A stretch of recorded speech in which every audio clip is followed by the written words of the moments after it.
पंड्या। अब ऐसे ही हमारे एक साथी यहाँ मौजूद हैं जो पहले नशे की गिरफ्त में थे, बाद में उन्होंने वापसी की सामान्य जीवन में। श्री राजीव तिवारी जी को मैं आमंत्रित कर रहा हूँ। बहुत संक्षिप्त में उनसे आग्रह है कि वे अपने अनुभवों को साझा करें। डॉक्टर श्री राजीव तिवारी शुद्धि नशा मुक्ति केंद्र भोपाल में संचालित करते हैं, अपने अनुभवों को दूसरों के साथ बांटते हैं। नमस्कार दोस्तों, मेरा नाम राजीव तिवारी है और मैं वही हूँ जिसको आप लोग रोडों पे गालियाँ बकते देखते हैं, जिसको आप लोगों को अपने घर में बच्चों को मारते हुए देखते हैं। मैं वही हूँ जो घर में अपने पिता को मार रहा होता है, अपनी माँ को मार रहा होता है, अपने घर में चोरी कर रहा होता है, अपने आस पड़ोस चोरी कर रहा होता है। मैं वही हूँ जो शराब की दुकानों के बाहर पड़ा रहता हूँ। मैं वही हूँ जो पूरे मोहल्ले को गालियाँ बकता हूँ और पूरे मोहल्ले में तोड़ फोड़ करता हूँ दोस्तों। और लेकिन ये जो मैंने किया, ये मैंने खुद किया, ये सब ये जो मैंने बोली ना, ये मैंने खुद किया, मेरे दोस्तों ने किया। लेकिन क्या कोई भी ये करना चाहता है जो मेरे से हुआ, जो मैंने कर दिया? जो मैं बन गया था वो मैं बनना नहीं चाहता था, जो मैंने कर दिया था वो मैं करना नहीं चाहता था। और ये सब मेरे जीवन में केवल एक छोटी सी घटना से हो गया, मेरे एक छोटे से निर्णय से हो गया कि मैं जब 16 साल का था, मेरे पास मेरा एक दोस्त आया, एक छोटी सी बियर की बोतल लेकर आया और मुझसे बोला कि एक बार लेके देख, मजा आएगा। तो मैंने बोला कि यार ये तो शराब है और ये खराब है। उसने कहा एक बार लेने से कुछ नहीं होता, एक बार लेके तो देख। और तू डरपोगे, डरता है क्या? तो मैंने सोचा कि इसको साबित करके दिखाऊं कि मैं डरता नहीं हूँ। और मैंने वो एक बार लेके देखी और एक बार लेके देखी और वो सही कह रहा था, उसको लेने पर मजा ही आता है। उसमें कुछ ऐसे गुण है नशीली इन मादक पदार्थों में कि इनको लेने पे हमारे दिमाग में डोपामाइन नाम का हार्मोन निकलता है, जिसको लेने पे अच्छा लगता है। और मुझे वो अच्छा लग गया।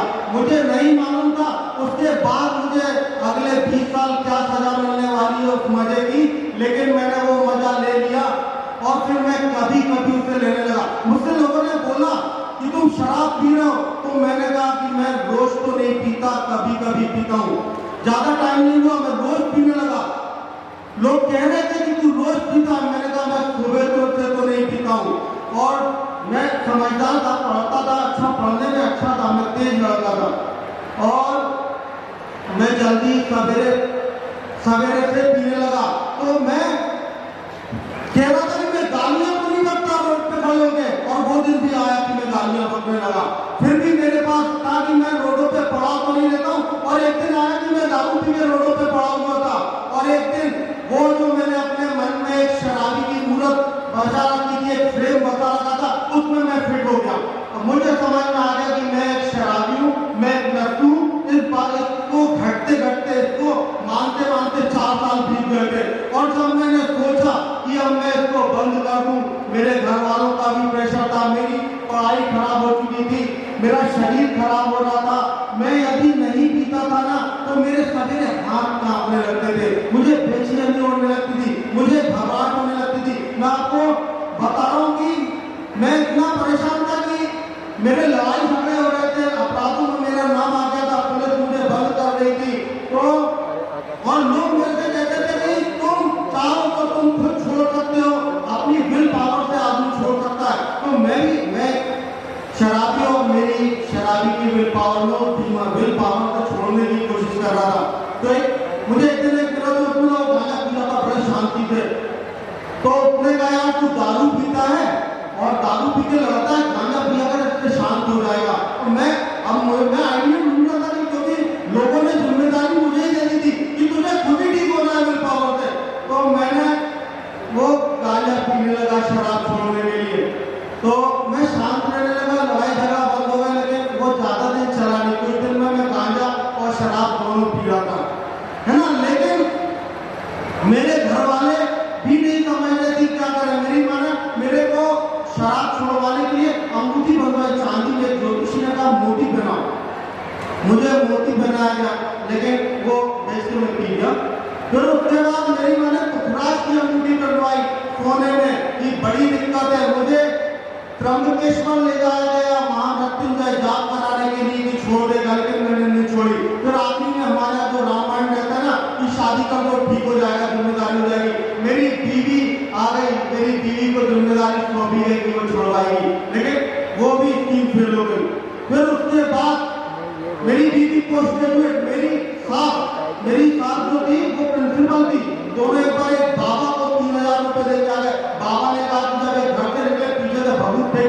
ये नहीं पिएगा। और मैंने भभूत को भी फेल करके पी, है ना। मैं समझ नहीं रहा था कि मैं क्या करूं, मेरे घर वाले भी नहीं समझ रहे थे कि मैं क्या करूं। मुझे पीने के ये सब समस्याओं में और मेरे जीवन में वो बीत रहा था कि मैं आपको बता नहीं सकता। मैं जब सवेरे घर से उतरता था ना, मेरी माँ और मेरी बीवी मेरी फील्डिंग करती थी कि आज पता नहीं ये क्या सामान लेके जाएगा, आज घर में से क्या चोरी हो जाएगा। कभी मेरे हाथ कांपते थे। पीना मेरा शौक नहीं रह गया था, पीना मेरी मजबूरी हो गई थी। मुझे उल्टियां होने लगती थी। धीरे धीरे शराब छोड़ने के लिए मैं ड्रग्स में चला गया कि शराब बहुत सालों से पी रहा हूं, कुछ दिन ड्रग्स पीऊंगा फिर ये छोड़ दूंगा। मैं आपको बता रहा हूँ कि एक बार एक छोटे से मामले में मैं थाने में बंद था, मैं पीने लगा था। मुझे थाने के अंदर ऐसी घबराहट हुई और मैंने सर मारना जो चालू किया ना, पुलिस ने टीटी नगर थाने में लाके मुझे अंदर बाथरूम में खिलाई कि साले पियो और वोट डालो। तो मेरे घर वाले मैंने 16 साल, मुझे 4 साल मिल आया, मैंने 16 साल छोड़ने की कोशिश की और 16 साल बाद मुझे पहली बार निमेंस है यहाँ पे बेंगलोर में, वहां पे भर्ती कराया गया। मैं निमेंस में 1 महीने लेके आया और लेकिन 2 साल बाद मैंने फिर पी ली, 2 साल बाद मैंने फिर पी ली और फिर उसके बाद मुझे 2012 में आखिरी बार भर्ती कराया गया था। 2012 से 2010 तक, 2022 तक अभी मैंने 10 साल से नहीं पिए। 29 अक्टूबर को मुझे 10 साल हो जाएगा। लेकिन आज भी मैं ये नहीं कह सकता हूँ कि मैंने छोड़ दिए। मैं आज नशा मुक्ति से जुड़ा हूँ। मैं जानता हूँ कि आदमी कभी भी किसी भी दिन स्लिप हो जाता है और पी लेता है। नशा मुक्ति केंद्रों के इन सबके रिजल्ट बहुत खराब है। मैं केवल इसलिए बचा हुआ हूँ क्योंकि मुझे मालूम है कि मैं कभी भी पी सकता हूँ। मुझे एक जो अध्यात्म कहता है ना कि एक दिन के हिसाब से कोशिश की रहे। आप मानेंगे नहीं, 10वें साल में आज जब मैं सवेरे बिस्तर से उठा था तो मेरे मुंह से यही निकला था कि भगवान आज के दिन मुझे नशे से बचा लेना। कुछ मुझे चीजें बताई गई है, मुझे आज भी फॉलो करना पड़ता है। मैंने एक गलती की थी, इस कारण मुझे आज भी मेरे सर पर तलवार लटकती रहती है। कोई बड़ी बात नहीं है, मैं इसे बोल नहीं बोलता हूँ कि आप लोग कहें कि अरे उस दिन लाल परेड ग्राउंड में ज्ञान बांट रहा तो वो हमरा हुआ है। मेरा ऐसा कोई दावा नहीं है, ऐसा भी कभी भी हो सकता है। ये एक ऐसी समस्या है, यदि आप अगर इसमें फिर गए तो निकलना बहुत ही मुश्किल है। मेरे कितने ही साथियों ने आत्महत्या कर ली है, उनके हाथ से हत्या हो गई है। मेरा एक दोस्त रो रहा था मरते समय कि यार मैं मरना नहीं चाहता, उसका लीवर फेल हो चुका था। डॉक्टर ने कहा था तू अब एक घूंट पिएगा मर जाएगा। वो अस्पताल से गया था, उसने दारू भाग के चुपके से दारू पीती और मर गया था। एक ऐसी समस्या है, WHO ने इसको बीमारी का है। कुछ लोग होते हैं जिनका इन मादक पदार्थों पे नियंत्रण खत्म हो जाता है, ना चाहते हुए भी नियंत्रण खत्म हो जाता है और वो चाहकर भी नहीं बंद कर पाते हैं। मैं नहीं सोचता था कि मैंने कभी नहीं सोचा, कभी घर से निकलते टाइम नहीं सोचा था कि मैं नाली में जाकर पड़ूंगा, मैं दारू की दुकान के बाहर ले जाऊंगा, मैं घर लौट के पूरे मोहल्ले को ललकारूंगा और फिर पूरा मोहल्ला मुझे मारेगा। लेकिन ये सब हुआ मेरे साथ। मैंने अपनी वाइफ को करवा चौथ के दिन मारा, मैंने अपनी माँ को, अपने पिता को गालियां दी, अपने छोटे बच्चे को मारा। ऐसी हरकतें की कि मेरा खुद ही शर्मिंदगी से मैं किसी से मुंह नहीं, किसी से हाथ नहीं मिला पाता था।